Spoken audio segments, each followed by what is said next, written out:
où est gardé tout ce qui est sentiment, décision, toutes les décisions, tout ce que vous apprenez, tout ce que Dieu vous dit, tout ce que vous voyez, c'est dans l'âme, tout ce qui est sentiment, amour, tout est là-dedans, mes amis. Et cette âme-là, nous devons garder cette âme, nous devons protéger cette âme contre les prédateurs. Il y a des prédateurs qui aiment tuer les âmes des autres. Il y a des prédateurs qui aiment rabaisser l'âme des autres. Il y a des prédateurs qui aiment faire souffrir les autres. Mais il est question de se lever et de dire assez, c'est assez, assez, c'est assez. Dieu ne fait de favoritisme, n'a de favori pour personne. Dieu ne préfère pas une autre que quelqu'un d'autre. Dieu aime toute sa création. Il est un père. Figurez-vous que vous êtes, vous, un père et vous avez 10 enfants. Dans les 10 enfants, tous ont leur caractère. Tous ont leur caractère. Et c'est le caractère-là qui peut plaire ou déplaire au père, n'est-ce pas? Nous n'avons pas tous le même caractère, nous n'avons pas tous la même sensibilité et nous n'avons pas tous le même désir. Ainsi, si le père, parce qu'un enfant est dur, un enfant est têtu, alors il le met de côté, ce père-là n'a rien compris à son rôle de père. Mais au contraire, le père doit être celui qui connaît ses enfants et qui a le... comment on dit ça, celui qui sait analyser le comportement des enfants et écouter le comportement des enfants et travailler de telle sorte que la force de l'enfant soit révélée et non pas étouffée. Alléluia!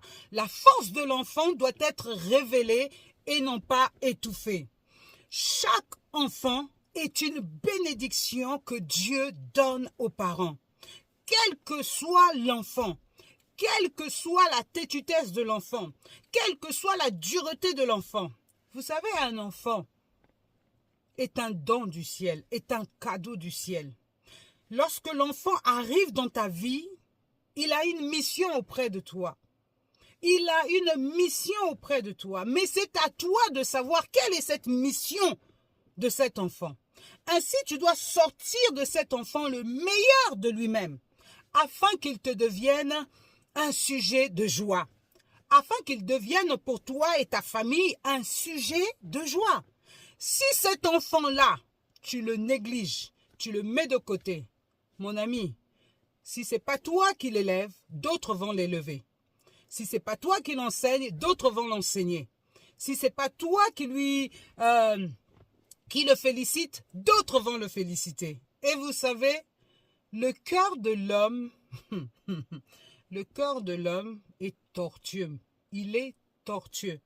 Mais on ne peut pas désirer obtenir d'un enfant quelque chose qu'on ne lui a pas donné.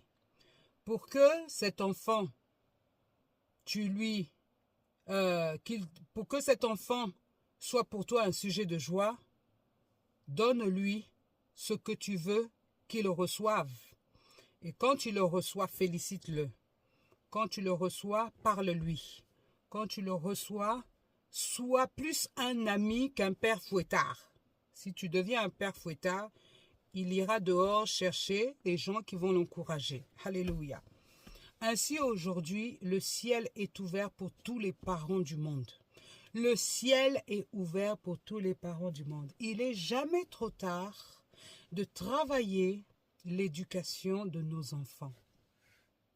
On ne peut pas prétendre aller éduquer d'autres enfants quand ses propres enfants n'arrivent pas à les éduquer.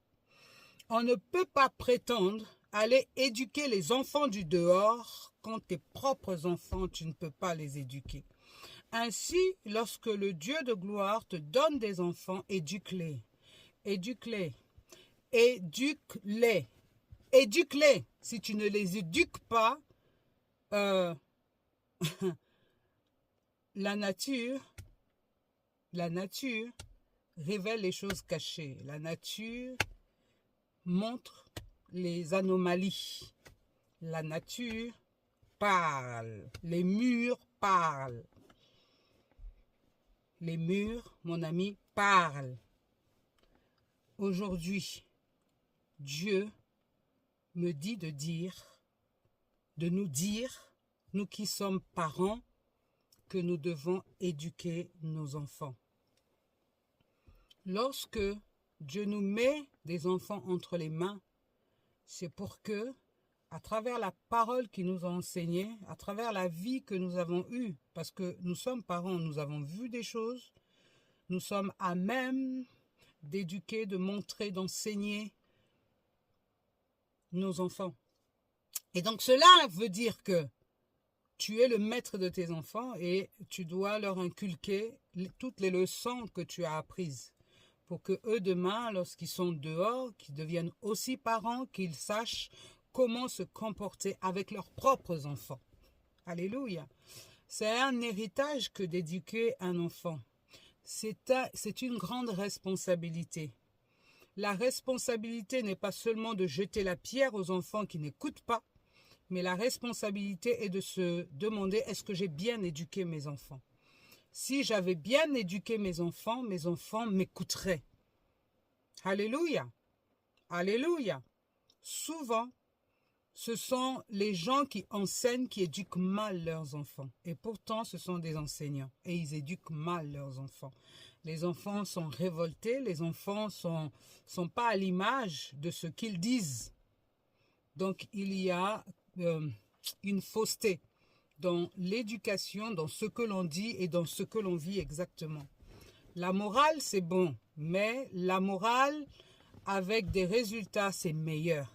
Ainsi, tu deviens un exemple pour ceux qui t'écoutent. Mais lorsque la parole qui est donnée et la réalité ne font pas un, ça crée en ceux qui t'écoutent de la confusion en fait. De la confusion et un peu du mensonge. Mais bon, peu importe. Dieu est bon aujourd'hui. Mon âme se réjouit parce que je me rends compte que c'est pas facile d'élever des enfants, mais Dieu nous fait grâce. Le temps est encore favorable pour éduquer nos enfants selon la parole de Dieu. Éduque tes enfants selon la loi de l'Éternel, ainsi lorsqu'ils seront grands, ils seront à même d'écouter. Ils seront à même de se rappeler ce que « Oh, mais papa disait ça, maman disait ça » et ça sauve les enfants en ce temps-là. Que Dieu nous donne d'éduquer nos enfants selon Dieu. Parce que nous sommes enfants de Dieu. Nous ne pouvons pas éduquer nos enfants selon la vie de ce monde, selon le train de ce monde, parce que ce monde est perdu. Si nous éduquons nos enfants selon le trait de ce monde, nous sommes misérables en fait. Mais Dieu nous aime, il nous donne encore cette opportunité de pouvoir éduquer nos enfants. Donc éduquons-les. Éduquons-les selon la voie de l'Éternel. Ainsi, Dieu se réjouira dans le travail que nous avons fait. Jérusalem, c'est d'abord dans ma propre maison. Avant d'aller à l'est, à l'ouest, c'est d'abord à Jérusalem que je dois parfaire. Et quand à Jérusalem, ça va, je vais ailleurs. Mais si à Jérusalem, ça va pas, où veux-tu que j'aille ailleurs? Ailleurs, ça peut ou ne pas marcher. Alléluia. Mes bien-aimés, je vous dis, le Seigneur, il dit ce matin, monte ici, monte ici. Monte ici, monte ici, monte ici, monte ici. Il dit quoi? Monte ici, va devant le trône de la grâce. Nous devons aller devant le trône de la grâce. Nous devons aller devant le trône de la grâce ce matin. Soyez bénis au nom puissant de notre Seigneur Jésus-Christ. Bye bye. À bientôt.